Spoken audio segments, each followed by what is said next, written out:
ಭೀಮ್ ಧ್ವನಿ ನ್ಯೂಸ್ಗೆ ಸ್ವಾಗತ. ವಿವಿಧ ಬೇಡಿಕೆ ಈಡೇರಿಸುವಂತೆ ರೈತ ಸಂಘ ಜೆಡಿಎಸ್ ಪಕ್ಷದಿಂದ ತಹಸೀಲ್ದಾರ್ ಕಚೇರಿಗೆ ಸರ್ಕಾರಕ್ಕೆ ಮನವಿ.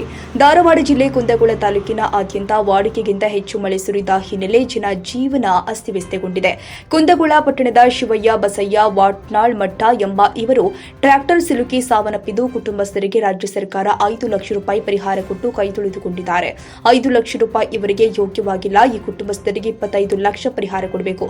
ಇತ್ತೀಚೆಗೆ ಸುರಿದ ಭಾರೀ ಮಳೆಯಿಂದ ಬೆಣ್ಣೆ ಹಳ್ಳ ಉಕ್ಕಿ ಹರಿದು ರೈತರ ಜಮೀನಿಗೆ ನೀರು ನುಗ್ಗಿರುವ ಪರಿಣಾಮ ರೈತರು ಮರು ಬಿತ್ತನೆಗೆ ಮುಂದಾದರೆ ಬೀಜ ಗೊಬ್ಬರಕ್ಕೆ ಮತ್ತೆ ಹಣ ಖರ್ಚು ಮಾಡಬೇಕು. ಇಲ್ಲಿ ಹಣ ಖರ್ಚು ಮಾಡಿದ್ರೂ ಕೂಡ ಬೀಜ ಗೊಬ್ಬರ ಸರಿಯಾದ ಸಮಯಕ್ಕೆ ಸಿಗದೆ ಇರಬಹುದು ಎಂಬ ಗೊಂದಲ ರೈತರಲ್ಲಿ ಎದುರಾಗಿದೆ.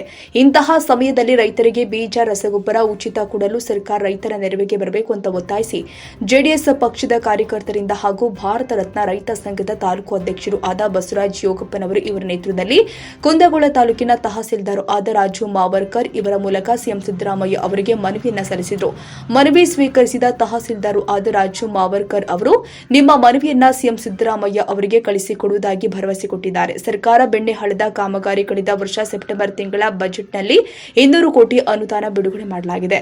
ಬಿಡುಗಡೆ ಮಾಡಿದ ಅನುದಾನದಲ್ಲಿ ನಮ್ಮ ತಾಲೂಕಿನ ಅಧಿಕಾರಿಗಳು ಹಾಗೂ ಜನಪ್ರತಿನಿಧಿಗಳ ನಿರ್ಲಕ್ಷ್ಯದಿಂದ ಕುಂದಗೋಳ ತಾಲೂಕಿಗೆ ಬರಬೇಕಾದ 200 ಕೋಟಿ ಅನುದಾನ ನವಲಗುಂದ ತಾಲೂಕಿಗೆ ಹೋಗದೆ ಇದರಿಂದ ಕುಂದಗೋಳ ತಾಲೂಕಿಗೂ ಕೂಡ 200 ಕೋಟಿ ಹಣವನ್ನು ಬಿಡುಗಡೆ ಮಾಡಬೇಕು. ಕುಂದಗೋಳ ತಾಲೂಕಿನಾದ್ಯಂತ ಗ್ರಾಮೀಣ ಭಾಗದ ರಸ್ತೆಗಳು, ಸೇತುವೆಗಳು, ಶಾಲೆಗಳ ಕಟ್ಟಡಗಳು, ಕಾಂಪೌಂಡ್, ವಿದ್ಯುತ್ ಕಂಬಗಳು ಬಿದ್ದು ತೊಂದರೆಯೀಡಾಗಿದೆ. ಇವೆಲ್ಲವೂ ಸರಿಪಡಿಸಲು ಜಿಲ್ಲಾ ಉಸ್ತುವಾರಿ ಸಚಿವರು ಆದ ಸಂತೋಷ್ ಲಾಡ್ ಅವರು ಹಾಗೂ ಸಂಬಂಧಿಸಿದ ಅಧಿಕಾರಿಗಳು ಕೂಡಲೇ ಕುಂದಗೋಳ ತಾಲೂಕಿನ ಕಡೆ ಗಮನ ಹರಿಸಿ ರಾಜ್ಯ ಸರ್ಕಾರದಿಂದ ಅನುದಾನ ಬಿಡುಗಡೆ ಮಾಡಿಸಿ ಸಾರ್ವಜನಿಕರಿಗೆ ಅನುಕೂಲ ಮಾಡಿಕೊಡಬೇಕು ಅಂತ ತಾಲೂಕಿನ ಜೆಡಿಎಸ್ ಪಕ್ಷದ ತಾಲೂಕು ಅಧ್ಯಕ್ಷರು ಹಾಗೂ ರೈತ ಮುಖಂಡರು ಆದ ಶಂಕರಗೌಡ ದೊಡ್ಡಮನಿ ಅವರು ಆಗ್ರಹಿಸಿದ್ದಾರೆ. ಇಲ್ಲದಿದ್ದರೆ ಮುಂದಿನ ದಿನದಲ್ಲಿ ಸಂಬಂಧಿಸಿದ ಇಲಾಖೆ ಎದುರಿಗೆ ಹೋರಾಟ ಮಾಡುವುದಾಗಿ ಇವರು ಎಚ್ಚರಿಸಿದರು. ಅಂದಪ್ಪ ಕೋಳೂರ, ಧಾರವಾಡ. ಇವತ್ತ ಮಾನ್ಯ ಮುಖ್ಯಮಂತ್ರಿಗಳಿಗೆ ಮನವಿ ಸಲ್ಲಿಸಿವಿ. ಇವತ್ತಿನ ಬೆಣ್ಣೆಹಳ್ಳ ಪ್ರವಾಹದಿಂದ ರೈತರು ಬಹಳ ಸಂಕಷ್ಟದಲ್ಲಿ ಸಿಲುಕೊಂಡಾರ. ಅವರು ಬಿತ್ತಿದಂಥ ಬೆಳೆ ಎಲ್ಲ ಸಂಪೂರ್ಣ ಹಾಳಾಗ್ಯವು. ಅಂಥ ರೈತರಿಗೆ ಉಚಿತ ಈಗ ಬಿತ್ತಾಕ ಬೀಜ ಗೊಬ್ಬರ ಕೊಡ್ಬೇಕು. ಮತ್ತು ಈಗ ಬ್ರಿಡ್ಜ್ ಎಲ್ಲ ಹಾಳಾಗ್ಯವು. ಇವತ್ತು ಗುಡಿಂಕಟ್ಟಿ ಯಡಿನಾಪುರ ರಸ್ತೆ ಆಗಲಿ, ಅಲ್ಲಾಪುರ ಕಡಪಟ್ಟಿ ರಸ್ತೆ ಆಗಲಿ, ಅನೇಕ ತಾಲೂಕಿನಲ್ಲಿ ಅನೇಕ ರಸ್ತೆಗಳು ಸಂಪೂರ್ಣ ಹಾಳಾಗ್ಯವು. ರೈತರು ಕೃಷಿ ಚಟುವಟಿಕೆ ಮಾಡೋಕ್ಕೆ ಭಾಳ ತೊಂದರೆ ಆಗೈತಿ.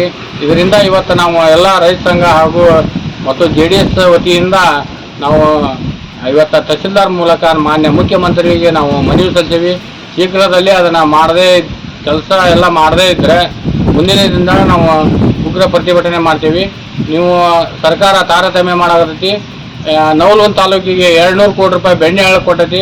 ಅದೇ ರೀತಿ ನಮ್ಮ ಕುಂದಗೋಳ ತಾಲೂಕಿಗೂ 200 ಕೋಟಿ ರೂಪಾಯಿ ಬಿಡುಗಡೆ ಮಾಡಿ ನಮ್ಮ ತಾಲೂಕನ್ನು ಅಭಿವೃದ್ಧಿ ಮಾಡಿಕೊಡ್ಬೇಕಂತೇಳಿ ನಾವು ಈ ಮೂಲಕ ಸರ್ಕಾರಕ್ಕೆ ಒತ್ತಾಯ ಮಾಡ್ಕೊತೀವಿ.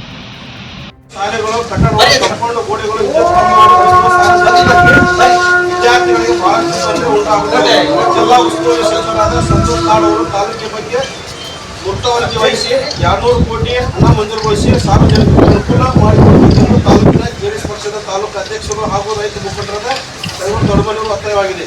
ರಾಜ್ಯ ಸರ್ಕಾರ ಈ ಮೂಲಕ ಕಾಣಿಸಿದ ಸಮಸ್ಯೆಗಳನ್ನು ಕುರಿತು ಶೀಘ್ರವಾಗಿ ಕ್ರಮ ಕೈಗೊಳ್ಳದಿದ್ದರೆ ಮುಂದಿನ ದಿನಗಳಲ್ಲಿ ಉಗ್ರವಾದ ಹೋರಾಟ ಮಾಡುವುದು ಅನಿವಾರ್ಯವಾಗುತ್ತದೆ ಎಂದು